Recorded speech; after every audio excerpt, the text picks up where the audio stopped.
Y ओम नमो भगवते वासुदेवाय ओम नमो भगवते वासुदेवाय गुरुर्ब्रह्मा गुरुर्विष्णु गुरुर्देवो महेश्वरा गुरुर्साक्षात् परब्रह्म तस्मै श्री गुरवे नमः। श्री स्वामी समर्थ महाराज की जय। श्री गुरुदेव दत्त श्री त्र्यंबकेश्वर महाराज की जय। गंगा गोदावरी माता की जय। सद्गुरु परम पूज्य मोरे दादा की जय। श्री स्वामी समर्थ गुरु मावली की जय। भारत माता की जय। गोपाल कृष्ण भगवान की जय।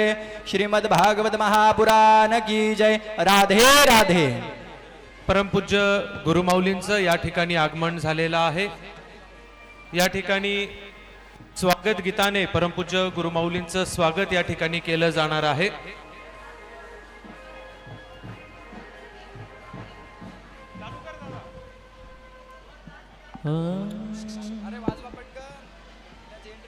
सगळ्यांनी दोन्ही हात उंचावून आपण जय जयकार करायचा आहे। श्री स्वामी समर्थ महाराज की जय। श्री गुरुदेव दत्त श्री त्र्यंबकेश्वर महाराज की जय। गंगा गोदावरी माता की जय। सद्गुरु परम पूज्य मोरे दादान की जय। श्री स्वामी समर्थ गुरु माऊलीं की जय। भारत माता की जय। या ठिकाणी स्वागत गीत होईल। चौक पुराओ माटी रंगाओ आज मोरे पिया घर आवे। आज मोरे पिया घर आवेंगे। खबर सुनाओ खुशियाँ बताओ आज मेरे पिया घर आवेंगे। आज मेरे पिया घर आवेंगे। मेरी सखी मंगल गाओ धरती अंबर सजाओ। मेरी सखी मंगल गाओ धरती अंबर सजाओ। तो करेगी आज मेरी पी की सवरी। मेरी सखी काजल लाओ मोहे काला टीका लगाओ। उनकी छवि से दिखूं मैं तो प्यारी। लक्ष्मी जीवारो नजर उतारो आज मेरे पिया घर आवे। आज मोरे पिया घर आवे। रंगों से रंग मिले नए नए ढंग मिले। खुशियाँ जतारे मेरे लाल मेरा। नए नए रंग मिले रंगों से रंग मिले। खुशियाँ जतारे मेरे लाल मेरा।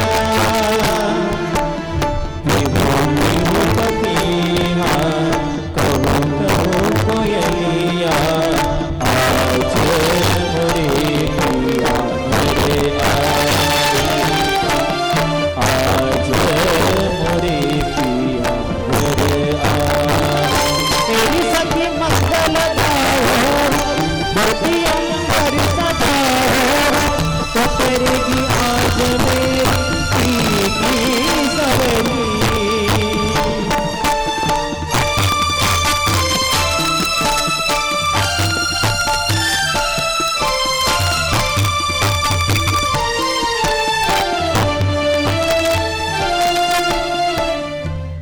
सर्व सेवेकरांना विनंती आहे आपण जागेवर आसनस्थ व्हायचं आहे। आजच्या या श्रीमद भागवत ज्ञानयज्ञ सप्ताहाच्या 5व्या दिवशी आपणा सर्वांना आशीर्वाद देण्यासाठी कोट्यावधी सेवेकरांचे श्रद्धास्थान प्रातस्मरणीय परमपूज्य गुरुमाऊली या ठिकाणी व्यासपीठावर उपस्थित आहेत। खरोखर आज श्रद्धा भक्ती आणि प्रेम यांचा त्रिवेणी संगम आपल्याला गोवर्धन या ठिकाणी अनुभवायला मिळत आहे. पारायणाच्या सुरुवातीपासून आपण प्रत्येक जण परमपूज्य गुरुमाऊलींची आतुरतेने वाट पाहत होतो. प्रत्येकाला अपेक्षा होती सांगतेच्या दिवशी परमपूज्य गुरुमाऊली आपल्याला दर्शन देतील, पण आपल्या सगळ्यांची आर्ततेची हाक परमपूज्य गुरुमाऊलींपर्यंत पोहोचली आणि त्या माय माऊलींना सुद्धा राहवलं गेलं नाही. आणि आज या पारायणाच्या मध्यान्ह काळातच आपणा सर्वांना शुभेच्छा रूपी आशीर्वाद देण्यासाठी परमपूज्य गुरुमाऊली या ठिकाणी उपस्थित आहेत. काय वर्णन करावं त्या परमपूज्य गुरुमाऊलींचं. हजारो किलोमीटर लांब या सेवेकरांच्या आर्ततेची हाक अवघ्या एका क्षणात परमपूज्य गुरुमाऊलींनी त्या ठिकाणी ऐकली आणि डोळ्याचं पारणं फेडणारा हा क्षण, हा अविस्मरणीय क्षण आज आपल्या प्रत्येकाच्या जीवनामध्ये या ठिकाणी परमपूज्य गुरुमाऊलींनी आपल्याला उपलब्ध करून दिला. या सेवा मार्गातून परमपूज्य गुरुमाऊलींनी कायमच दुःखितांचे दुःख दूर करण्यासाठी त्या ठिकाणी कार्य केलं. आपणही आपले दुःख घेऊन या गिरिराजांच्या भूमीत या ठिकाणी पोहोचलो. परंतु जसं म्हणतात ना की भगवान श्रीकृष्णांची इच्छा होती म्हणून आपण या पावन भूमीपर्यंत पोहोचलेलो आहोत आणि ते भगवान श्रीकृष्ण म्हणजेच परमपूज्य गुरुमाऊली रूपी आहे. आपण भाग्यवान आहोत की या परमपूज्य गुरुमाऊलींचं सानिध्य आपल्याला या ठिकाणी लाभलेलं आहे. आणि आजच्या या पावन पर्वावर परमपूज्य गुरुमाऊलींचं स्वागत या कार्ष्णी आश्रमाच्या माध्यमातून हरिओम गुरुजी या ठिकाणी करणार आहेत. मी हरिओम बाबांना विनंती करतो की त्यांनी परमपूज्य गुरुमाऊलींचं स्वागत या ठिकाणी करावं.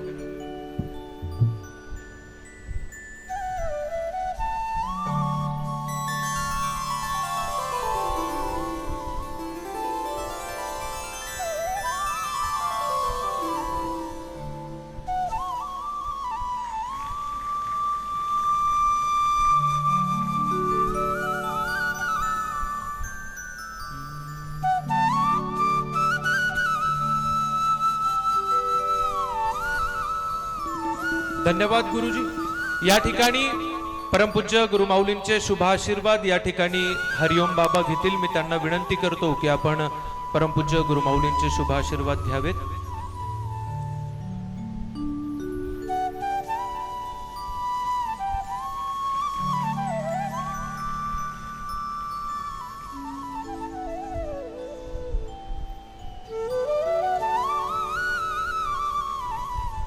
या ठिकाणी या सप्ताह काळामध्ये सेवेकरांच्या आरोग्याची ज्यांनी काळजी घेतली त्या डॉक्टरांचाही सन्मान या ठिकाणी परमपूज्य गुरुमाऊली करत आहेत. त्यांना आशीर्वाद या ठिकाणी परमपूज्य गुरुमाऊली देत आहेत.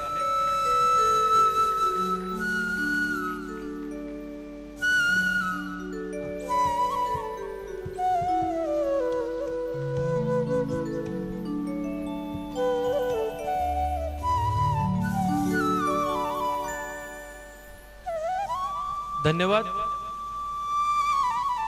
या ठिकाणी आजच्या या पावन पर्वावर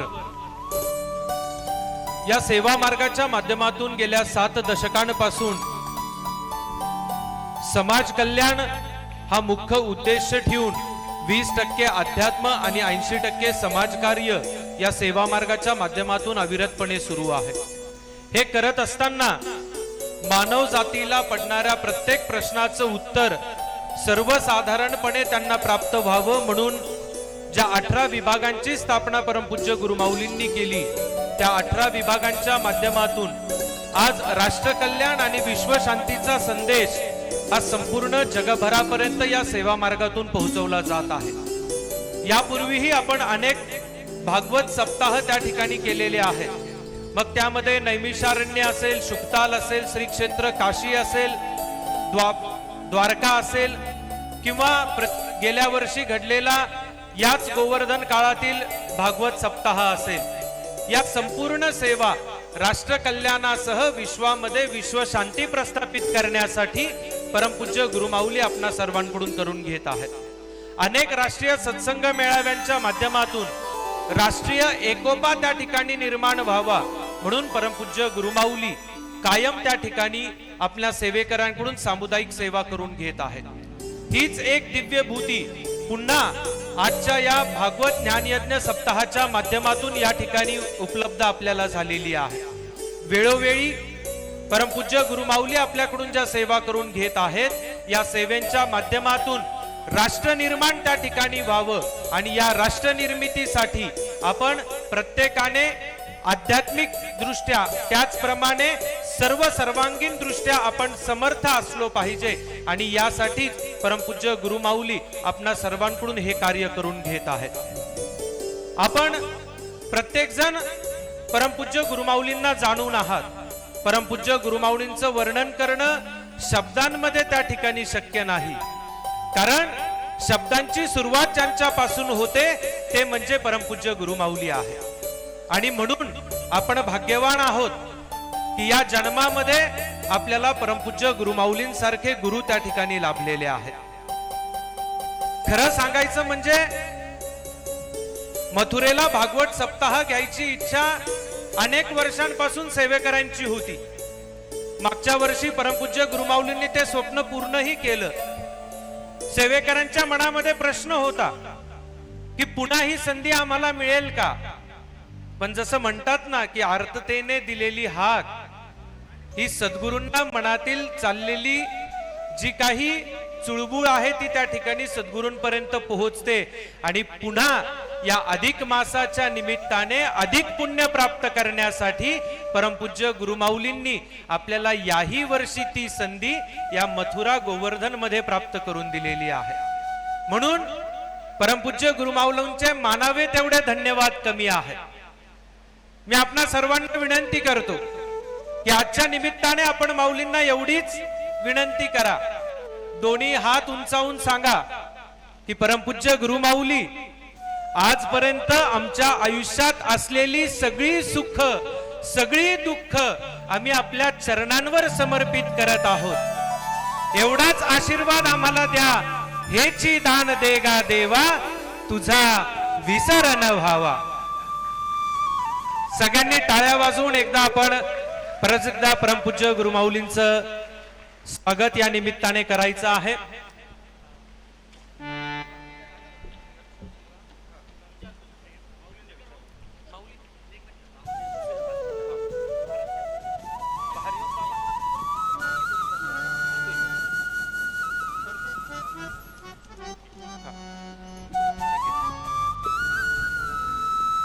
श्री समर्थ अनंत कोटी ब्रह्मांड नायक राजधिराज युगराज परब्रह्म भगवान श्री स्वामी समर्थ महाराज सद्गुरू परमपूज्य मोरे दादा आणि आपणा सर्वांचं हृदयस्थान आदरणीय परमपूज्य गुरुमाऊली यांच्या चरणी त्रिवार वंदन. आज आपल्या सर्वांसाठी अतिशय आनंदाचा हा सोहळा आणि दिवस आहे. आपल्या हृदयस्थान आणि ज्यांच्या पदस्पर्शानं ही भूमी पावन झाली, भगवान श्रीकृष्ण आपल्या सर्व सेवेकरांसाठी प्रभू रामचंद्र स्वामी महाराज आणि भगवान श्रीकृष्ण म्हणजे आपले परमपूज्य गुरुमाऊली आहे. आणि साक्षात आज परमपूज्य गुरुमाऊली या ठिकाणी उपस्थित आहे आणि आपण सर्वजण या वेगवेगळ्या सेवेचं आयोजन या ठिकाणी करत आहे. खरं तर या सर्व सेवेचं आयोजन कशासाठी आणि ह्या सर्व उपक्रमांचं नियोजन कशासाठी याचा एक अर्थ समजून घेणं गरजेचं आहे. परमपूज्य गुरुमाऊलींच्या आशीर्वादाने, मार्गदर्शनाने, आदेशाने सेवा कार्यामध्ये विविध उपक्रम राबवले जातात. त्यामध्ये 80% सामाजिक कार्य आणि 20% आध्यात्मिक सेवा केली जाते. ज्या 20% आध्यात्मिक सेवेच्या ऊर्जेतनं आपल्याला 80% सामाजिक कार्य करायचं असतं. ज्या 20% आध्यात्मिक ऊर्जेतनं, सेवेच्या ऊर्जेतनं आपल्या वैयक्तिक अडचणी सोडायच्या असतात, आपलं मनोबल वाढवायचं असतं, त्या सर्व सेवा म्हणजे या ठिकाणी आपण येऊन करणारं हे भागवत पारायण असेल किंवा इतर काही ज्या सर्व आध्यात्मिक सेवा असतील. आणि याच ऊर्जेतनं जे पुढे आपल्याला जाऊन करायचं असतं ते म्हणजे परमपूज्य गुरुमाऊलींचं जे स्वप्न आहे, राष्ट्र कल्याणाचं, विश्व कल्याणाचं, विश्वशांतीचं, ते स्वप्न पूर्ण करणारं जे अभियान आहे त्याला म्हणतात ग्राम व नागरी विकास अभियान. आणि म्हणून हे अभियान करण्यासाठी जी ऊर्जा लागते ती सगळी ह्या आध्यात्मिक सेवेतनं मिळते. म्हणून वर्षातनं आपण हे 2, 3, 4 वेळा ह्या वेगवेगळ्या तीर्थक्षेत्रावरती जाऊन ही ऊर्जा त्या ठिकाणी घेण्याचं नियोजन करतो. कारण समाजातील असंख्य प्रश्न सोडवण्याचं कार्य हे परमपूज्य गुरुमाऊलींच्या आशीर्वादानं सेवा कार्याच्या माध्यमातून सुरू असतं. मग त्यामधून परमपूज्य गुरुमाऊलींनी घेतलेला ध्यास असेल वृद्धाश्रम मुक्त भारत सारखा किंवा इतर जे सगळे अभियान असतील, हे सगळे अभियान ह्या 18 विभागामध्ये त्या ठिकाणी घेतले जातात. म्हणून आजच्या या मेळाव्याच्या निमित्तानं आपणा सर्वांना विनंती असेल की आपण भागवत पारायणासाठी या ठिकाणी आलात, पण खऱ्या अर्थानं परमपूज्य गुरुमाऊलींची कृपा आपल्यावरती पडावी असं वाटत असेल तर ह्या आध्यात्मिक सेवेबरोबर जे 18 विभागाचं ग्राम अभियान आहे त्यातील कुठल्या तरी एका विभागामध्ये आवर्जून आपण त्या ठिकाणी सेवा रुजू करावी आणि 20% अध्यात्म आणि 80% सामाजिक कार्य याचा समतोल राखून आपण त्या ठिकाणी नियोजन करावं. या ठिकाणी परमपूज्य गुरुमाऊली विराजमान आहे. एक छोटासा आपल्या सर्वांना एक छोटासा प्रश्न विचारतो, त्या प्रश्नाचं उत्तर फक्त आपण मनोमन त्या ठिकाणी आपल्याला देण्याचा प्रयत्न करावा की परमपूज्य गुरुमाऊली आपल्या समोर स्थानपन्न आहे. आपल्या जीवनामध्ये कुठलीही अडचण आली, अगदी रात्रीची वेळ असो, दिवसाची वेळ असो, कुठलाही प्रसंग असो, आपली मुलगी 2 मिनिटं उशिरा घरी आले, मुलगा 2 मिनिटं उशिरा घरी आला किंवा कुठल्याही अडचणी आल्या, तर अशा प्रसंगामध्ये आपल्याला कोण आठवतं? ज्यावेळेस आपल्यावरती संकट येतं अशा प्रसंगामध्ये आपल्याला कोण आठवतं? तर अशा प्रसंगामध्ये स्वामी स्वरूप आपले परमपूज्य गुरुमाऊली आपल्याला आठवतात. मग अशा प्रसंगात स्वामी स्वरूपी आपले परमपूज्य गुरुमाऊली आठवतात. नेमकं त्या प्रसंगातून आपण बाहेर कसं पडतो? तर आपण सगळेजण म्हणतो की परमपूज्य गुरुमाऊली आमच्या सेवेकरांच्या हृदयात विराजमान आहे आणि अशा प्रसंगामध्ये आपल्याच हृदयातून आवाज येतो की बाळ, याच्यातनं तू सुखरूप बाहेर पडणार आहे.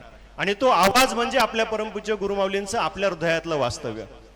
त्यानंतर जी आतून जी भावना येते की या संकटातून मी 100% बाहेर पडेल, ती भावना म्हणजे आपल्या परमपूज्य गुरुमाऊलींचं आपल्या हृदयातलं वास्तव्य.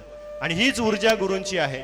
म्हणून जर 24 तास परमपूज्य गुरुमाऊली आपल्या हृदयस्थ विराजमान राहून आपल्याला 24 तास आपल्या संकटातून बाहेर काढतात, तर पुन्हा मला दुसरा प्रश्न आपल्याला विचारावासा वाटतो, परमपूज्य गुरुमाऊली आपल्या संकटामध्ये 24 तास आपल्या सोबत आहे, तर परमपूज्य गुरुमाऊलींचं जे कार्य आहे त्यासाठी 24 तासातले आपण किती वेळ देतो?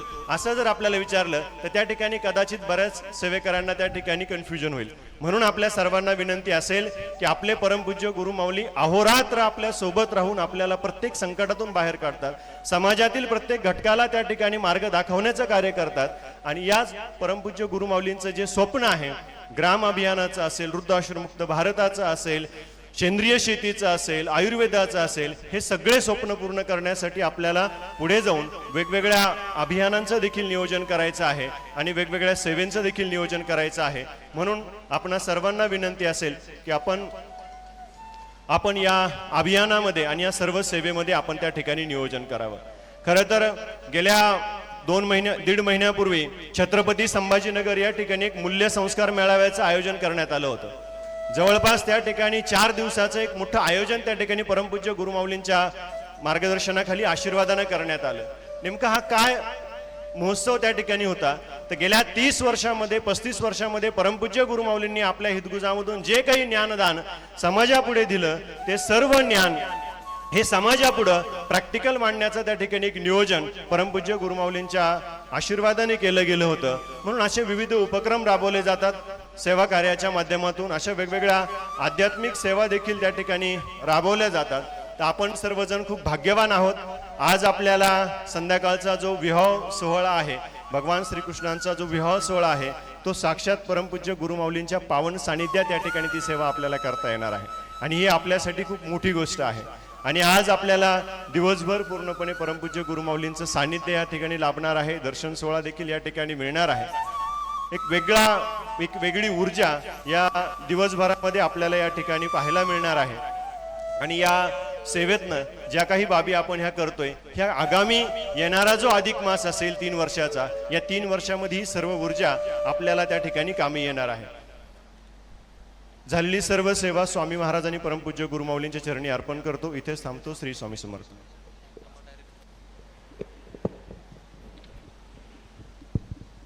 खरोखर हा क्षण अनुभवत असताना अनेकांचं मन त्या ठिकाणी भरून आलेलं आहे. कारण गेल्या अनेक दिवसांपासनं जी आस मनामध्ये आपण धरून बसलेलो होतो की परमपूज्य गुरुमाऊली या ठिकाणी पोहोचतील आणि आमच्या मनातील सर्व इच्छा आम्ही परमपूज्य गुरुमाऊलींना त्या ठिकाणी सांगणार आहोत. खरंच या जीवनामध्ये परमपूज्य गुरुमाऊलींच्या समवेत हे तीर्थयात्रा करणं एक अद्भुत आणि अविस्मरणीय क्षण आहे. जे कधी घराबाहेर पडलेले नव्हते अशा पामरांना या अध्यात्माच्या मार्गातून परमपूज्य गुरुंनी अनेक तीर्थक्षेत्रांचं दर्शन त्या ठिकाणी घडवलं. नव्हे तर अगदी सोप्या पद्धतीने हा अध्यात्म कसा केला पाहिजे त्याचं ज्ञान हे समाजापर्यंत परमपूज्य गुरुमाऊलींनी पोहोचवलं. आपणाला माहिती आहे पूर्वीच्या काळामध्ये आध्यात्मिक ग्रंथ कुणाला वाचण्याची परवानगी नव्हती, परंतु सद्गुरु मोरेदादांनी ती आध्यात्मिक क्रांती करून सर्व महिलांना सर्व प्रकारचे ग्रंथ वाचण्याची संधी याच दिंडोरी प्रणीत सेवा मार्गातून उपलब्ध करून दिली. हीच आध्यात्मिक क्रांती वेळोवेळी करत असताना समाजातील अनेक अनिष्ट रूढी परंपरा यांना बाजूला सारून या आध्यात्मिक मार्गामध्ये महिलांना 100% आरक्षण प्रदान करून परमपूज्य गुरुमाऊलींनी एक वेगळीच आध्यात्मिक क्रांती या समाजामध्ये घडवलेली आहे. अहो, ज्यांना कधी साधं मराठी वाचता येत नव्हतं अशा सर्व आमच्या माता भगिनींना आज संस्कृत दुर्गा सप्तशती असेल, वेगवेगळ्या प्रकारचे संस्कृत स्तोत्र मंत्र असतील, आज ते मुखद्गत करून दिलेले आहेत आणि ते फक्त आणि फक्त परमपूज्य गुरुमाऊलींनीच. काय ती शक्ती आहे परमपूज्य गुरुमाऊलींमध्ये की अवघ्या काही कालावधीतच या सर्व सेवेकरांना परमेश्वराची प्राप्ती आज परमपूज्य गुरुमाऊलींच्या माध्यमातून त्या ठिकाणी झालेली आहे. आपण भाग्यवान आहोत की या नरजन्मामध्ये आपण केलेल्या अनेक कृत्यांचं अनेक भाग्यवान क्षण आपल्या आयुष्यात त्या ठिकाणी पोहोचलेले आहेत. गुरुचरित्र ग्रंथ आपण प्रत्येकाने वाचलेला आहे. गुरूंचं महत्व आपणा प्रत्येकाला माहिती आहे. प्रत्येकाची इच्छा असते या सद्गुरूंचं पूजन आम्हाला त्या ठिकाणी करता यावं आणि आज आपणा सर्व सेवेकरांच्या वतीने या ठिकाणी गुरुपुत्र आदरणीय नितीन भाऊ परमपूज्य गुरुमाऊलींच्या चरण कमलांचं पूजन त्या ठिकाणी सेवेकरांच्या वतीने करणार आहेत. आपण सगळ्यांनी डोळे मिटून आपण परमपूज्य गुरुमाऊलींच्या चरणांचं स्मरण करायचं आहे आणि या पाद्यपूजन सोहळ्याचा आनंद आपण या निमित्ताने घ्यायचा आहे.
भगवान विष्णूंचं पूजन या ठिकाणी संपन्न झालेलं आहे. मी भाऊंना विनंती करतो की आपण लक्ष्मी स्वरूप काकू साहेबांचंही पूजन या निमित्ताने आपण करायचं आहे.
या ठिकाणी भगवान विष्णू आणि माता लक्ष्मी स्वरूप परमपूज्य गुरुमाऊली आणि काकू साहेबांचं पाद्यपूजन आपणा सर्व सेवेकरांच्या वतीने या ठिकाणी आदरणीय नितीन भाऊ करत आहेत.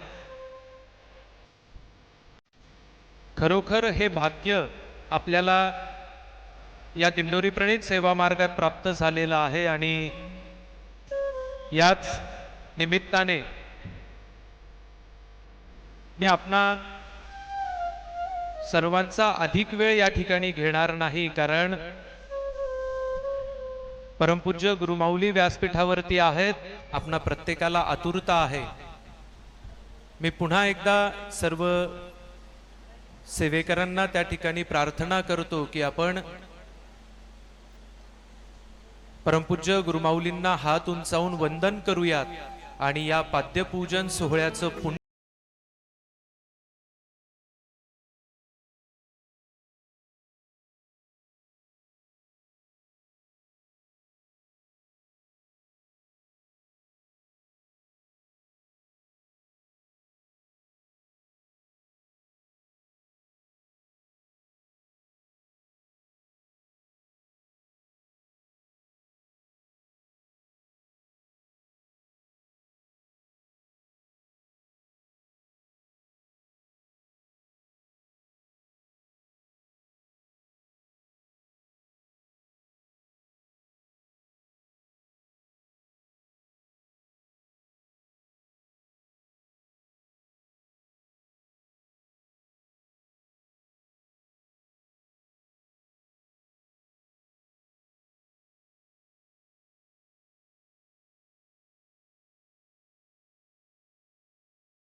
उपस्थित सर्व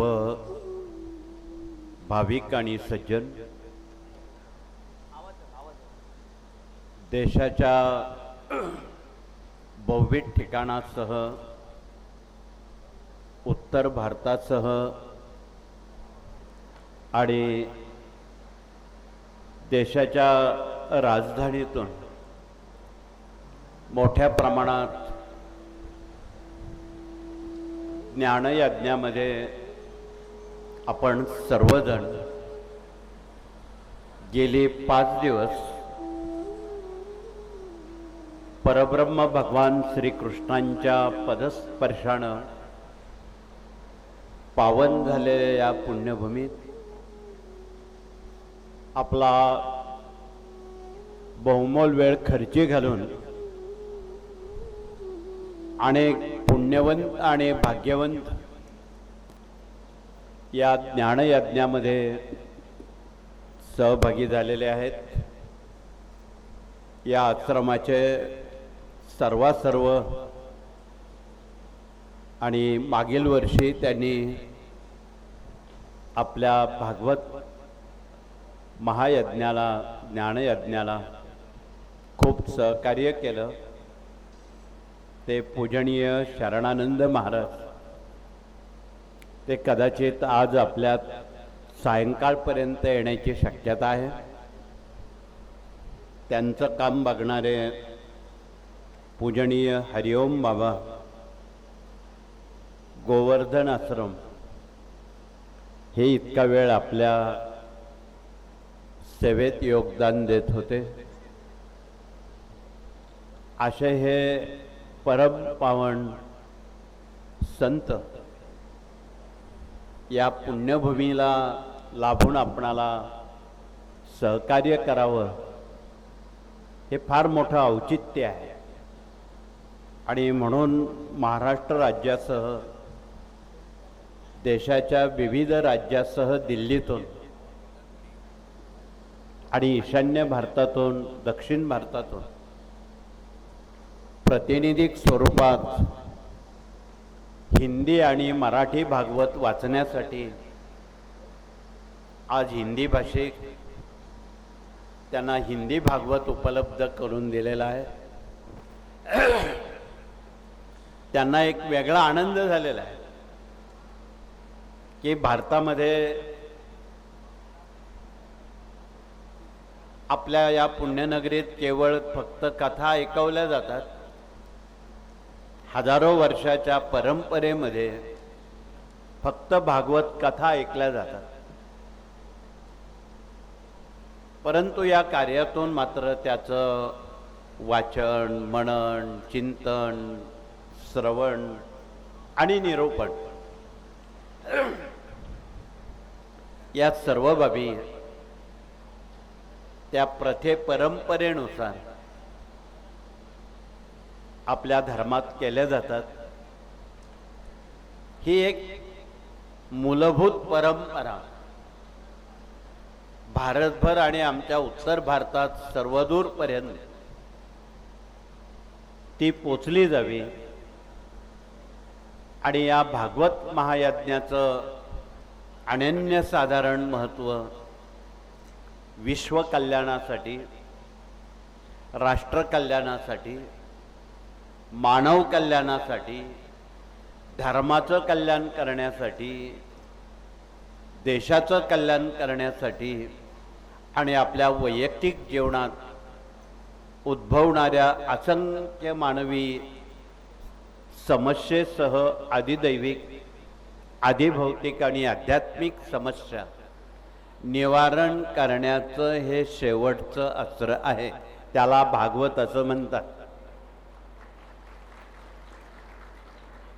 जगामध्ये काय चाललं हे आपणा सर्वांना विदित आहे आणि कदाचित तिसऱ्या महायुद्धाचा भडका उंबरठ्यावर आहे. मधल्या काही महिन्यापूर्वी त्याची झलक आपण बघितली. परावलंबत्व असणाऱ्या भारत देशामध्ये इंधन कमी झालं, इंधन बंद झालं, गॅस बंद झाला आणि त्यामुळं देशात एक महागाईचं वातावरण, आर्थिक अस्थैर्य वाढवण्याचं वातावरण त्यामुळं निर्माण झालं.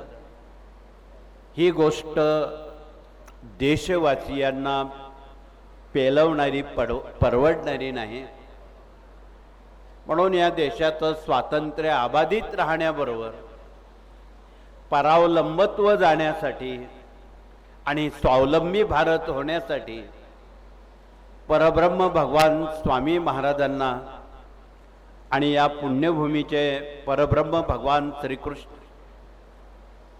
द्वापार युगाचे युगचालक यांना आपण साकडं घालण्यासाठी त्यांच्या पुण्यभूमीत आपण ही सेवा गेली 5 दिवस रुजू करत आहोत आणि खात्री आहे आपण निश्चितपणे भावभक्ती श्रद्धेनं या सेवेमध्ये मग्न सहभागी झालेला आहात आणि याचं सर्व संकटांचं निवारण करण्याचं सामर्थ्य या द्वापार युगाच्या युगचालकांच्या हातात आहे. म्हणून त्यांनी एक सुदर्शन फिरवलं तर निश्चितपणे पवित्राणाय साधूनाम विनाशाय च दुष्कृताम धर्म संस्थापनास्ताय संभवानी युगे युगे. प्रत्येक युगात ज्यावेळी धर्मावर देशावर सज्जनांवर ग्लानी येते त्या त्यावेळी परब्रह्माला स्वतः जातीनिशी हजर राहून मानव कल्याणासाठी ते निरसन करण्याचं सामर्थ्य स्वामी महाराज आपल्याला देतात. म्हणून त्यांचं नाव समर्थ आहे. सगळ्या गोष्टींवर सामर्थ्य मिळवण्याचा आशीर्वाद स्वामी महाराज आपणाला देतात. म्हणून या सर्व बाबी आपण जाणून घेणारे बुजुर्ग सेवेकरी आहात आणि भाग्यवंत पुण्यवंत सुद्धा आपण तेवढेच आहात. म्हणून आपला बहुमोल वेळ खर्ची घालून आपण या पुण्यभूमीत दूरवरून हजारो मैलावरून प्रचंड श्रद्धेनं आपण या पुण्यभूमीत आलात. ही पुण्यभूमी द्वापार युगात अनेक गुणांनी संपन्न झालेली आहे. इथे कोणते ऋषी आले नाही हे सांगा, कोण आलं नाही हे सांगा. ती यादी केली तर आपला 1 तास 1.5 तास त्यातच नावं घेण्यात जाईल. म्हणून देशातील सर्व ऋषी मुनी साधू संत थोर त्यांनी या पुण्यभूमीसाठी विशेष काही तपश्चरण सेवा आणि योगदान दिलेलं आहे. त्यात आमचे गोस्वामी तुळशीदासजी असतील, कबीरजी असतील, वृंद असतील, उत्तर भारतातल्या साऱ्या संतांच्या पदस्पर्शानं ही भूमी पावन झालेली आहे. आमचे सुरदासजी असतील, कितीतरी नावं घ्यावी लागतील.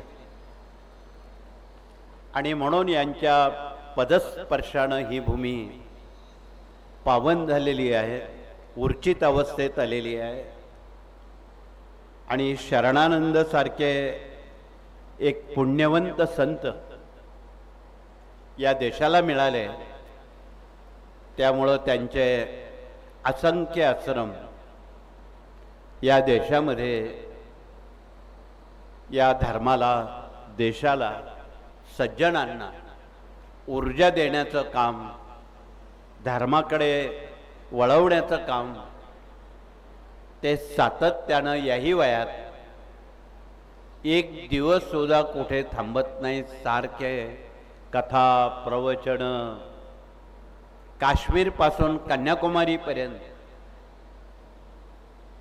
त्यांची पायपीट चालू असते हे आपल्याला विदित आहे. आज ते हरिद्वारात आहे आणि हरिद्वारून ते आज इथे तुमच्यासाठी येणार आहे. म्हणून त्यांचं फार मोठं योगदान आपल्या देशवासियांवर आहे. त्यांचा त्र्यंबकेश्वरला गुरुपीठा शेजारी कर्षणिक आश्रम आहे, त्यामुळं ते गुरुपीठाशी सतत जोडलेले असतात आणि वर्षातून अनेक वेळा गुरुपीठात त्यांना येण्याची एक पुण्य येईल तथा एक पर्वणी त्यांना मिळत असते. आगामी येणाऱ्या कुंभ पर्वामध्ये त्यांचा समावेश आहे. आगामी येणाऱ्या कुंभामध्ये नाशिक आणि त्र्यंबकेश्वरला कोट्यावधी भाविक रोज त्या महाकुंभाला येणार आहेत. त्याआधीच आपण भागवत ज्ञान यज्ञाची तयारी पर्वणी आपण त्याआधीच करत आहोत. गेली 5 दिवस आपण त्र्यंबकेश्वर या ठिकाणी सुद्धा एकाच वेळी 2 ठिकाणी हा भागवत ज्ञान यज्ञ होऊ घातलेला आहे. त्याचं कारण असं आहे की आपला गोतावळा तो कवेत संख्येत मावणारा नाही. काही कोट्यावधी संख्येनं हा परिवार वाढतोय आणि एवढे कोट्यावधी परिवार एका दिवसात जर एका ठिकाणी आले, किती मंडप लागतील, किती स्वयंसेवक लागतील याचा हिशोब तुम्हाला माहीत आहे. म्हणून भक्तीचं देखील आणि शक्तीचं देखील विकेंद्रीकरण करून राज्यनिहाय आपणाला यापुढे आता असे उपक्रम राबवावे लागतील. म्हणजे त्या राज्याला स्वामी कार्य सेवेच्या ग्राम विकास अभियानातून त्या भाषिकांपर्यंत आपणाला पोचवावं लागणार आहे. आपल्याला बहुभाषिक लोक लागणार आहेत. दक्षिणेत बोलणाऱ्या भाषा तिथेही आपणाला केरळापासून तर तामिळनाडूपर्यंत, तामिळनाडूपासून तर आंध्र प्रदेशापर्यंत, तेलंगणा, कर्नाटकापर्यंत त्या भाषा फार कमी लोकांना येत आहे. परंतु तिथे आपल्यासारखी अनेक माणसं धर्माचं जागरण, देशाचं जागरण करणारे बहुभाषिक आहेत. त्यांना सुद्धा स्वामींच्या ग्राम अभियानाचं महत्त्व त्यांच्या मातृभाषेत सांगणं गरजेचं आहे. म्हणून या कार्यातून देश विदेश अभियान असेल, हे बहुविध अभियानं असतील, पडोशी देशांमध्ये मोठ्या प्रमाणात हे कार्य साती समुद्रापलीकडे अखिल मानवजातीपर्यंत त्यांना समस्यामुक्त, चिंतामुक्त आणि दुःखमुक्त करायचं असेल तर आपण काही वर्षी नेपाळातही काम केलं आणि करत आहोत. दुबई, ओमान सारख्या राष्ट्रामध्ये आजही प्रतिकूल परिस्थितीत युद्ध असूनही आपण त्या ठिकाणी काम करत आहोत. आणि आज दिल्लीच्या फार मोठ्या संख्येनं आमचे ललित भाई दिल्लीच्या सेवेकऱ्यांना घेऊन आलेले आहेत. त्यांनी उभं राहून आपला परिचय द्यावा. त्यांना जरी मराठी बोलता येत नसलं पण त्यांना समजते हे आम्हाला माहीत आहे. गेले अनेक वर्ष ते मराठी, हिंदी प्रांतांमध्ये काम करणारे प्रवर्तक आहेत.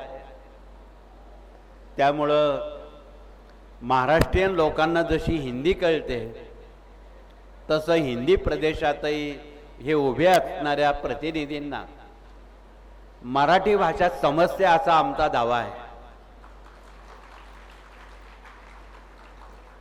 आणि अनेक भाषा आपल्याला याव्यात असं आमचं मत आहे.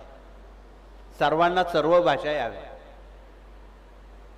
या देशात अनेक भाषा बोलल्या जातात, त्या सर्वांना याव्यात. त्या भाषेचा बहुमान राखणं, मातृभाषेचं महत्त्व अबाधित ठेवणं ही काळाची गरज आहे. म्हणून या देशभराच्या सर्व राज्यांमध्ये अनेक संत अनेक भाषेतून ते कार्यरत झाले, यात कुठलाही संकोच नसावा. आमच्या गोस्वामी तुळशीदासांनी एक हिंदी भाषिकांना दोहा दिला होता, सब भूमि है गोपाल की जिसमें अटक कहाँ, जिसके मन में खटक रही वही अटक रहा. तपशिलात बोलण्याचं प्रयोजन नाही. म्हणून खरं तर उत्तर भारतामध्ये तुमच्या अपेक्षेप्रमाणे सर्व उत्तर भारतीयांनी हिंदी भागवताचं पारायण करावं. केवळ कथा ऐकून आपल्या प्रश्नांची उत्तरं मिळणार नाहीत. स्वतः जर केलं तर आपल्या साऱ्या समस्या मुक्त जीवन आपणाला अनुभवायला येईल. चिंतामुक्त, समस्यामुक्त. आज जनतेमध्ये अनेक भाषिक असतील, त्यात हिंदी भाषिक आहे, मराठी भाषिक आहे, अन्य भाषिक आहे, पंजाबी आहे, बंगाली आहे. सर्व भाषिकांसमोर असंख्य प्रश्न आहेत. मुलांच्या शिक्षणाचा, एज्युकेशनचा प्रश्न आहे, नोकऱ्यांचा प्रश्न आहे, व्यवसायाचा प्रश्न आहे, शादी विवाहाचे प्रश्न आहेत, उद्योग व्यवसाय शेती याचे प्रश्न आहेत, आजारपणाचे असाध्य आजाराचे प्रश्न आहेत, घरकुलांचे प्रश्न आहेत, डोक्यावर वाढणारं कर्ज ते वाढत चाललेलं आहे. देशाचा 1 रुपया हा डॉलरमध्ये खूप घटलेला आहे आणि रोज महागाई वाढते आहे. म्हणजे कर्जमुक्त होण्यापेक्षा अधिक कर्ज व्हायला लागलेलं. या गोष्टीशी आपण नक्की सहमत असाल असं स्वतःवाच करून या सर्व समस्येतून मुक्त होण्यासाठी आपणाला सामाजिक, राष्ट्रीय, आध्यात्मिक, वैयक्तिक निर्माण होणाऱ्या या सर्व समस्या मुक्त करण्यासाठी हे भगवंताचं शेवटचं हत्यार आहे, त्याचं नाव भागवत आहे. अनेक कथा पारायण करूनही सेवा अपूर्ण राहते, परंतु भागवत वाचल्यामुळं मात्र तुम्ही देशभराच्या काश्मीरपासून तर रामेश्वरापर्यंत गेल्या 2 दशकामध्ये आपण अनेक ठिकाणी भागवताची पारायणं केली. त्यात नैमिषारण्य असेल, शुक्ताल असेल, द्वारका असेल, काशी विश्वेश्वर असेल, रामेश्वर असेल, गोकर्ण महाबळेश्वर असेल. देशाच्या कित्येक ठिकाणी ही भागवत पारायणं आणि त्याची अनुभूती असंख्य सज्जनांना, भाविकांना आलेली होती आणि आहे आणि यापुढे येईल. खरं तर मागच्या वर्षी या पुण्यभूमीत भागवत घेतल्यानंतर आपण दुसऱ्या वेळी कधी त्या ठिकाणी भागवत घेत नाही. ही पहिलीच वेळ आहे की याचं पुनरावृत्ती तथा पुनरुज्जीवन. ही घटना गेल्या 20 वर्षात पहिलीच आहे. तो केवळ आपल्या आग्रह असतं, हे आपणाला विदित आहे. आपण परत शुक्ताला गेलो नाही, नैमिषारण्यात गेलो नाही, रामेश्वरला, काशीला गेलो नाही. मग भगवान श्रीकृष्णांनी आपले पाय इकडे का ओढून आणावेत, हा सुद्धा विचार करण्याचा प्रश्न आहे. म्हणून आपणाला उर्वरित आता राहिलेली काही स्थानं आहेत तिथे यथावकाश, मी आता तारीख देत नाही, आपण गुरुपीठावर सर्वांच्या उपस्थितीमध्ये बऱ्याच भगिनींचं म्हणणं आहे आपण काटरा जम्मू येथे वैष्णव देवीच्या चरणाजवळ काही सेवा रुजू करावी. तिचा आपण निश्चितपणे विचार करून भगवान श्रीकृष्णांनी जे 4 धामापैकी जे मुख्य धाम आहे त्याचं नाव जगन्नाथपुरी आहे आणि त्या ठिकाणी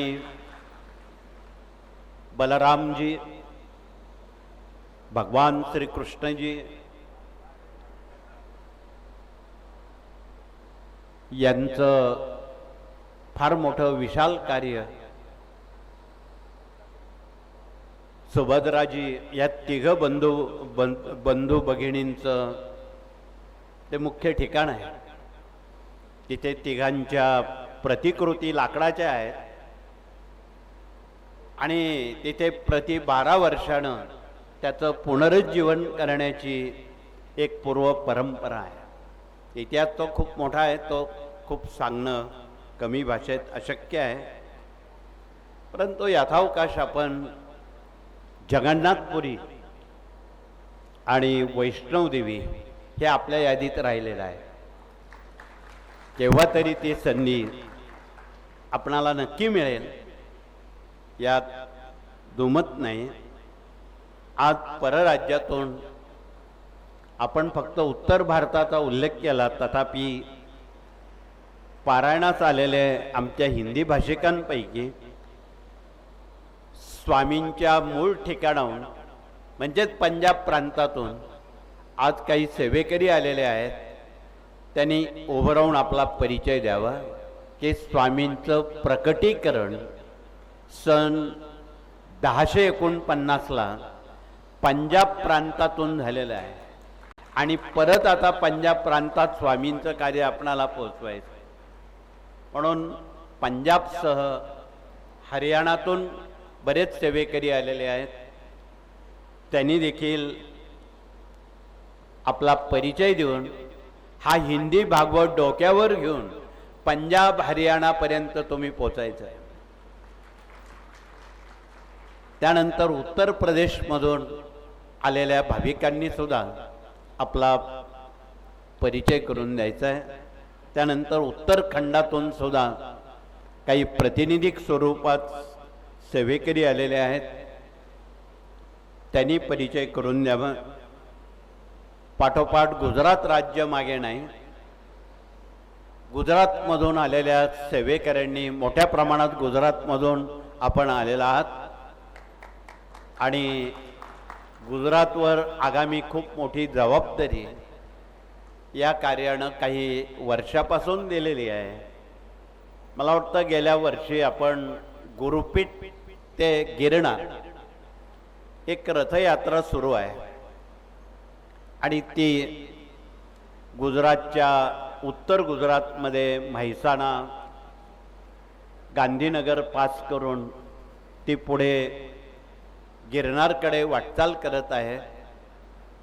म्हणून आपणाला उभे असणारे जे गुजराती आमचे सेवेकरी आहेत त्यांना मराठी कळतं, गुजराती कळतं आणि हिंदी कळतं, त्यांना तिन्ही भाषा येतात. त्यांना मनापासून धन्यवाद आहे. आणि म्हणून आपण तिथे गुजराती भाषेतून तथा आपल्या मातृभाषेतून हे स्वामींचं कार्य जनतेपर्यंत कृपया आपण पोचवावं आणि त्यात आम्ही आपणाकडे एकच दान मागायला आलेलो आहोत. तुम्ही जे काही दान द्यायचं तो भाग गौण आहे, परंतु तुम्ही या कार्याला समयदान द्या ही मागणी करण्यासाठी आलेलो आहोत. तुम्ही जर समयदान दिलं ते स्वामींना अभिप्रेत आहे. म्हणून तुमच्या आठवड्यातला थोडासा समय स्वामी कार्याला प्रदान करा, स्वामी कार्याला अदा करा. निश्चितपणे स्वामी तुमची स्वतःची तर प्रश्न सोडवतीलच, पण तुमच्याकडे जे प्रश्न घेऊन येतील त्यांचेही प्रश्न स्वामी मार्गी लावतील, हा त्यातला आशय आहे. म्हणून आपण समयदान हे सर्वात मोठं दान आहे. पाठोपाठ आमचा मध्य प्रदेश मागे नाही, महाराष्ट्रापेक्षाही पुढे आता तो वाटचाल करत आहे. सर्व स्तरावर कृषी आहे, ग्राम अभियान आहे. म्हणून मध्य प्रदेशमधून आलेल्या सेवेकऱ्यांनी सुद्धा उभं राहून प्रतिनिधिक स्वरूपात आपला परिचय करून द्यावा. मध्य प्रदेश पाठोपाठ कर्नाटक राज्यातून कोणी आलं असेल प्रतिनिधिक स्वरूपात त्यांनाही खूप काम करण्याची एक नामी संधी या कार्यातून मिळालेली आहे. त्यात बंगलोर आमचं मागे नाही. कर्नाटकमध्ये गाणगापूर आहे, गुलबर्गा आहे. यापूर्वी आपण सन्नतीला सुद्धा मेळावा घेतलेला होता आणि तुम्ही तिथे आला होता. म्हणून राज्याच्या देशाच्या बहुविध ठिकाणी आपणाला येणं जाणं करावं लागतं. अनेक भाषेंशी संवाद साधावा लागतो. म्हणून कर्नाटक राज्य मागे नाही. कर्नाटकातून आलेल्या सर्व सेवेकऱ्यांना मनापासून धन्यवाद आहेत.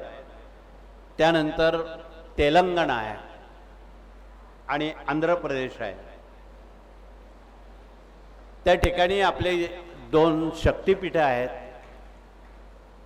त्यामध्ये पिठापूर आहे, कोरवपूर आहे. महाराष्ट्रात नरसोबाची वाडी आहे, कर्नाटकात गाणगापूर आहे. ही 4ही शक्तिपीठं तिथे आपणाला वर्षातून एक उपक्रम राबवायचे आहेत. जसं तुम्ही आता वैष्णवदेवी आणि आपल्या जगन्नाथपुरीबाबत बोललात, तेवढंच महत्त्व या 4 पीठांचं आहे.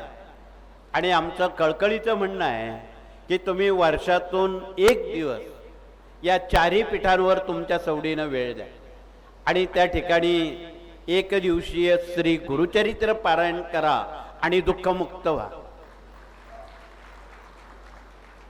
1 दिवसाचं पारायण करण्याची मुभा संधी कुठल्याही केंद्रात नाही, परंतु त्या पीठात आहे, दत्तधामात आहे. म्हणून कृपया सहानुभूतीपूर्वक आपण या सर्व बाबी जनतेपर्यंत कृपया सर्वार्थानं पोचवा. परदेशातून कोणी आलं असेल त्यांनी उभं राहून आपला परिचय द्यावा. देश विदेश अभियानापैकी आपले अनेक लोक विदेशात जातात. त्यांनी पुढे येऊन आपला तुम्ही कुठल्या देशातून आलात तो उल्लेख करावा. ओमान आणि दुबई या देशातून आलेल्या प्रतिनिधी भाविकांना मनापासून शुभेच्छा आणि धन्यवाद आहेत की एवढ्या हजारो मैलावरून मोठ्या श्रद्धेनं मोठ्या भक्तीनं आपण आलात आणि महाराष्ट्र राज्याच्या सर्वच जिल्ह्यातून प्रतिनिधिक स्वरूपात आपण जे आलात त्यांनी आपला परिचय द्यावा. सर्वप्रथम विदर्भातून जे सेवेकरी आलेले आहेत त्यांनी उभं राहून आपला परिचय द्यावा. विदर्भ 11 जिल्हे, तुमच्या गडचिरोलीपासून तर बुलढाण्यापर्यंत या सर्व 11 जिल्ह्यांना मनापासून धन्यवाद आहेत. विदर्भाला आपण अजून पुढे आणा आणि तिथे खूप गरज जनतेपर्यंत स्वामी पोचवण्याची आहे, समयदानाची आहे. पुन्हा तुकडोजी पुन्हा गाडगे बाबांची भूमिका आपणाला तिथपर्यंत पोचावी लागणार आहे, हे विसरून चालणार नाही. विदर्भाबरोबर पश्चिम महाराष्ट्रातून पुण्यापासून तर कोल्हापूरपर्यंत आलेल्या प्रतिनिधींनी आपला परिचय द्यावा. आमचे फोटोग्राफर जुनेच आहेत, ते गेले 40 वर्ष हा फोटोचा चांगलं काम करतायत. जिथे नाही तिथून फोटो मिळवतात आणि जनतेपर्यंत पोचवतात. दुर्मिळ फोटो त्यांच्याकडे आहे. म्हणून पश्चिम महाराष्ट्र आमचा मागे नाही, तथापि मुंबई आणि कोकण सुद्धा मागे नाही. मुंबई आणि कोकणातून आलेल्या सेवेकऱ्यांनी आपला परिचय देणं क्रमप्राप्त आहे. मुंबई आणि कोकण विभाग मनापासून धन्यवाद आहे की हजारो मैलावरून आपण या उपक्रमाला सश्रद्धेनं आपण आलात. आपणा सर्वांना मनापासून धन्यवाद आहे. आमचा मराठवाडा मागे नाही. संभाजीनगर पासून लातूर नांदेड पर्यंत 9 जिल्हे आहेत आणि या 9 जिल्ह्यातून आपण प्रातिनिधिक स्वरूपात काही गुरुपीठात काही इकडे आपण आलेला आहात. हरकत नाही. भक्तीचं विकेंद्रीकरण यापुढे आपणाला करावंच लागणार आहे लोकसंख्येनुसार. म्हणून आपणा सर्वांना मराठवाड्यातल्या सर्व सेवेकऱ्यांना मनापासून शुभेच्छा आणि धन्यवाद आहेत. आता यात उत्तर महाराष्ट्र मागे नाही. नाशिकसह धुळे, जळगाव, अहिल्यानगर, नंदनगरी हे सुद्धा मागे नाहीत. हे सुद्धा गुरुपीठाचे यजमान जिल्हे आहेत. हे 5ही जिल्हे आणि या 5ही जिल्ह्यातून आलेल्या प्रतिनिधींना मनापासून धन्यवाद आहेत की आपल्या हातून हे कार्य जनतेपर्यंत, जगापर्यंत ते पोचवण्याचं भाग्य, ती संधी आपणाला मिळालेली आहे. त्या संधीचं आपण सोनं करा. हे सर्व करत असताना खूप त्रास मात्र सहन करावा लागतो. अनेक प्रकारची बोलणी लोकांची ऐकावी लागतात. अपमान सहन करण्याची क्षमता जर असेल तर अध्यात्म पुढे जात. म्हणून निंदकाचे घर असावे शेजारी. तुमचा मित्र तुम्हाला तुमची चूक कळवणार नाही, पण जो निंदक आहे तो खूप चांगलं काम करतो. आपली चूक दुरुस्त करण्याला तो मदत करतो. म्हणून आपण त्याचं पहिलं वंदन करावं. दुर्जनः प्रथमः वंदे. या कृतीनुसार जर आपण चाललात तर हे कार्य अजून पुढे नेत आहे. लोक नावं ठेवतात म्हणून आपण घरी बसणं ही चूक आहे. आणि आपल्या लोकांना जे कोणी नावं ठेवत असतील ते आमची माणसं आहे हे आधीच सांगून ठेवतो. म्हणून चणे खावे लोखंडाचे,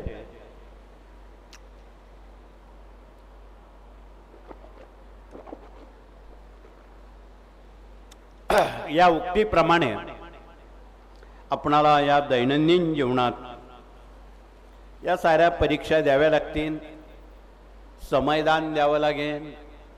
जनतेच्या समस्येकडे लक्ष द्यावं लागेल. तुम्ही ज्यावेळी जनतेच्या समस्या सोडवाल त्यावेळी स्वामी तुमची समस्या आधी सोडवतील. स्वामी सांगतात, तू मेरे धाम पर मैं तेरे काम पर. म्हणून आपण आज या धामावर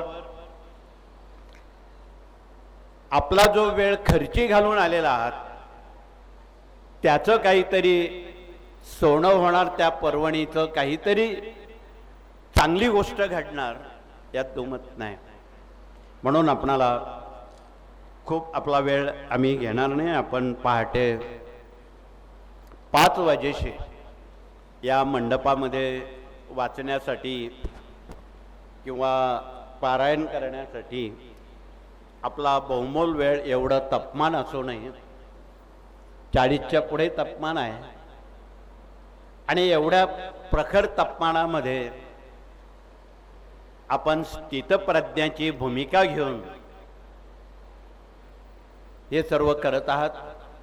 ही एक परीक्षा आहे. गोवर्धन पर्वताच्या वेळी अशीच परीक्षा झाली. या नगरीवर इंद्रानं अतिवृष्टीचा मारा केला. ही नगरी व्हायला लागली. नदीमध्ये वाहून जाणार होती. परंतु समोर असलेला गोवर्धन पर्वत भगवान श्रीकृष्णांनी करंगळीवर उचलला आणि सगळ्यांना त्या पर्वताखाली सुरक्षित ठेवून त्यांचा योगक्षेम चालवला. म्हणून आपण याला गोवर्धन परिक्रमा म्हणतो. आणि या गोवर्धन परिक्रमामुळं जन्म जन्मांतरीचे शाप ताप दैन्य दुःख उपद्रव संकट अपत्य नसणाऱ्यांना अपत्य प्राप्ती हे त्याचं वेगळेपण आहे. आणि म्हणून आपणाला या सर्व बाबी भागवत पारायणकार निरूपणकार दुपारच्या सत्रामध्ये त्या समस्येवर तो उपाय भागवतातून सुचवतात, देतात, सांगतात. म्हणून आपणही आपल्या घरी वर्षातून एकदा तरी आपण तीर्थक्षेत्रात तर जरूर करा पारायण, पण वर्षातून जर तुमच्या घरी 7 दिवसाचं मोठं भागवत केलं तुम्ही कृतकृत्य झाले असं म्हणायला हरकत नाही. आणि एवढं करून कोणाजवळ कमी वेळ आहे. वर्षात 24 एकादशी आहेत. आपला छोटा 900 श्लोकी 700 श्लोकी भागवत आहे. आमच्या साऱ्या भगिनी प्रति एकादशी आली का त्या दिनदर्शिकेवर टिकमार्क करून ठेवतात. ती दिनदर्शिका पंचांग म्हणून वापरतात आणि त्या एकादशीला अंडरलाईन करून त्या दिवशी पहिलं भागवत वाचल्याशिवाय त्यांना भूक लागत नाही, झोप येत नाही. म्हणून आपणाला निवेदन आहे की या दिनदर्शिकेमध्ये अनेक प्रकारच्या गुणवत्ता स्वयंपाक कक्षापर्यंत पोचवलेल्या आहेत. तुमच्या स्वयंपाक कक्षात भारतीय संस्कृती सुस्थिर करण्याचं काम आमच्या माता भगिनी करतायत. कधी कधी स्वयंपाक करता करता विसर पडतो. चतुर्थी केव्हा, एकादशी केव्हा, पौर्णिमा केव्हा. स्वयंपाक करता करता ते स्वयंपाकाचे हात त्या दिनदर्शिकेला लागतात बघा. आणि मग विचार बदलतो, स्वयंपाक बदलतो आणि उपवासाचे पदार्थ करावे लागतात. आम्ही अनेक घरांची पाहणी केली. घरात लावलेली दिनदर्शिका तिला तिखट मिठाचे हात लागलेले आहेत. आणि जिथे कोऱ्या करकरीत आहे तिथे काही बोलायचं काही कारणच नाही, तिथे सगळा रामराम आहे. परंतु ज्या दिनदर्शिकेला तिखट मिठाचे स्वयंपाकाचे हात लागलेले आहेत तिथे धर्म स्थिरावलेला आहे असं म्हणायला हरकत नाही. म्हणून ही आम्ही धर्माची व्याख्या स्वयंपाकघरातून प्रदर्शित करतो की संस्कृती कुठे बघायला मिळते ती स्वयंपाकघरात. म्हणून आमची भारतीय संस्कृती आमच्या माता भगिनींनी आज तगायत जिवंत नव्हे समृद्ध केली. म्हणून या देशाला भारत माता म्हणतात. जगात कुठल्याच देशाला माता म्हणत नाही. अमेरिकेला माता म्हणत नाही किंवा जर्मनीला, जपानला, अन्य रशियाला, कोण्याही देशाला माता म्हणत नाही. भारतालाच का म्हणतात त्याला कारण आमच्या माता भगिनी आहे. आणि हा वारसा पुढील पिढ्यांपर्यंत पोचवताना आजच्या नव्या पिढ्यांना गरज आहे संरक्षणाची, गरज आहे संस्काराची, तरच ही संस्कृती टिकेल. म्हणून संस्कार केले तर संस्कृती टिकेल, संस्कृती टिकली तर धर्म टिकेल आणि धर्म टिकला तरच देश टिकेल. म्हणून देशाला टिकवायचं असेल तर ही जी नवी पिढी आहे या पिढ्यांवर संस्कार करा. त्यांच्यावर पुंडलिक श्रावणबाळांसारखी ही नवी पिढी तुमचं वार्धक्य म्हातारपण सांभाळणारी पिढी आणि सर्व आमच्या माता भगिनींना कळकळीचं सांगणार. पुढील पिढ्यांना, नव्या पिढ्यांना, मुलींना खूप चांगले संस्कार करा की जे भगवतीनं खूप मोठे अणुअस्त्रापेक्षा मोठे अस्त्र 11 अलंकारात बसवलेले आहेत. पोलीस सुद्धा सांगतात आम्ही संरक्षण देऊ शकत नाही देशाचं आणि भगिनींना. ते किती देणार? आणि बरेच राज्यकर्ते सांगतात, अनेक लोक सांगतात भगिनी असुरक्षित आहेत. ही चुकीची संकल्पना आहे. त्यांना जर भगवती सांगितली तर आमच्या भगिनी सुरक्षित आहे आणि देशाचंही संरक्षण करतील, हा आम्हाला आत्मविश्वास आहे. आणि तो आत्मविश्वास मिळवायचा असेल तर भगिनींना दोन्ही हातात स्वतःच्या आणि देशाच्या संस्कृतीचं रक्षण करण्याचं सामर्थ्य काचेच्या कंकणामध्ये आहे. म्हणून ती काचेची कंकणं जर तुम्ही 2-2 मुलींना लहान वयातच घालून सुरुवात केली, आयुष्यात त्यांना संरक्षण पुरवण्याची गरज कोणालाही पडणार नाही.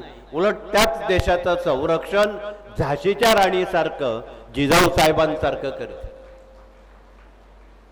म्हणून कळकळीचं निवेदन आहे, सायन्स, विज्ञान आणि समाजशास्त्र याचं समीकरण या कार्यानं 80% सामाजिक बांधिलकी आणि 20% आपण अध्यात्म करतो. आपल्यातला एकही माणूस भगवे कपडे घालणारा नाही, हिमालयात जाणारा नाही, हे आपण शिकवतो. यात काय समजायचं ते समजा. आणि जी भगवी कपडे घालतात त्यांना ही सगळी कामं जमतीलच अशातला भाग नाही. परंतु यात काय होतं, दुनिया झुकती है, झुकाने वाले चाहिए असा प्रश्न निर्माण झाल्यामुळं या सगळ्या गोष्टी नडत आहेत. म्हणून तुम्ही यात कृपया मागे राहू नका, हे कळकळीचं आवाहन. वस्त्रावर नसतं, ते अंतरंगावर असतं. म्हणून आपले अंतरंग जशी सृष्टी तशी दृष्टी, म्हणून आपली दृष्टी बदलणं काळाची गरज आहे. म्हणून आपणाला आपली दृष्टी बदलण्यासाठी संस्काराचा महिमा हा थोर आहे. आणि यामध्ये आपण सर्वांनी एकजुटीनं हे काम देशासमोर ठेवावं. त्यात वेगवेगळे जे विभाग आहे त्यांनी सारे विभाग आत्मसात करावेत. इथे जरी याज्ञिकी विभाग असले, त्यांना युद्धही करता आलं पाहिजे, त्यांना लढाई करता आली पाहिजे, त्यांना शेती करता आली पाहिजे, त्यांना व्यवसाय करता आला पाहिजे, त्यांना नोकरी करता आली पाहिजे. आमचा दावा आहे, सेवेकरी हा सर्वांगीण परिपूर्ण असावा. त्याला युद्ध शिक्षण सुद्धा ढाल, लाठी, काठी याचंही फावल्या वेळात परीक्षण द्यावं लागणार आहे. म्हणून या साऱ्या बाबी या 18ही विभागातून आपणाला सर्वतोपरी सर्वांपर्यंत अत्यंत प्रेमानं, सहभागानं, आवडीनं आपणाला हे सर्व सोपस्कार जनतेपर्यंत आवडीनुसार पोचवायचे. ज्यांना जी आवड आहे ती करू दे, परंतु या व्यतिरिक्त आपण सर्वांगीण व्हावं. आमच्या भगिनी सुद्धा यात मागे नाही. स्वयंपुरोहित म्हणून भारतातल्या, जगातल्या साऱ्या भगिनी सारी स्तोत्र, मंत्र जे आमच्या याज्ञिकींना येत नाही ते इथे बसलेल्या भगिनी साऱ्या करतात.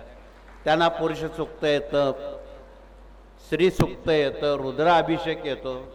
नव्हे, दर पौर्णिमेला स्वतः सत्यनारायण सुद्धा स्वतः करतात, त्यांना पुरोहित लागत नाही. मग याला काय म्हणा. तथापि ज्या भगिनी प्रति पौर्णिमेला स्वतः सत्यनारायण करतात त्यांनी हात वरती करावे. बरेच हात वरती आलेत, परंतु ज्यांचे हात वरती नाही त्यांना जर तुम्ही सांगितलं तर त्यांच्या डोक्यावरचं कर्ज खाली येईन. त्या कुटुंबाला कर्जमुक्त, दुःखमुक्त, चिंतामुक्त त्या सेवेनं करतील असा आमचा दावा आहे, खात्री आहे. आणि आपणाला निश्चितपणे ते आवडेल यात दुमत नाही. म्हणून आपणाला अधिक वेळ मी घेणार नाही. आपण खूप तपमानात बसलेला आहात. पुन्हा एकदा आपण फावल्या वेळेत राहिलेल्या विषयांकडे वळणार आहोत संध्याकाळी. परंतु आता पोटात कावळे ओरडायला लागलेले आहेत आणि मनाजीराव आपल्याजवळ फार वेळ बसत नाही. मानसशास्त्र आम्ही जाणतो. आम्ही रात्रीपासून आपल्यापर्यंत पोचवण्याचा प्रयत्न पहाटे 3 पर्यंत आपल्यापर्यंत येऊन पोचलो. म्हणून या साऱ्या बाबी आपणापर्यंत वेळेच्या नियमाला धरून आपण हे साऱ्या वेळा पाळाव्यात. वेळेचा अपव्यय करू नये आम्हीच सांगतो आणि आपणच जर वेळेचा अपव्यय केला तर हे योग्य होणार नाही. म्हणून वेळेला विराम करून आणि यापुढे कुठल्याही माईकवर वक्त्यानं अत्यंत मुद्देसूद आणि कमी वेळात बोललं त्याला वक्ता म्हणतात. म्हणून वक्ता हा वक्तशीर असावा. त्यानं कमी वेळात आपलं बोलणं जनतेपर्यंत फक्त अंतःकरणात पोचवावं एवढंच कळकळीचं सांगून पुनश्च एकदा आपणा सर्वांना मनापासून शुभेच्छा धन्यवाद देऊन असेच उपक्रम जगात देशात तुम्ही आता हे देशात करतात परंतु उद्या देशात सुद्धा हा भागवत न्यावा लागणार आहे. तुम्ही नुसतं जगन्नाथपुरी आणि वैष्णवी माता म्हणून चालणार नाही.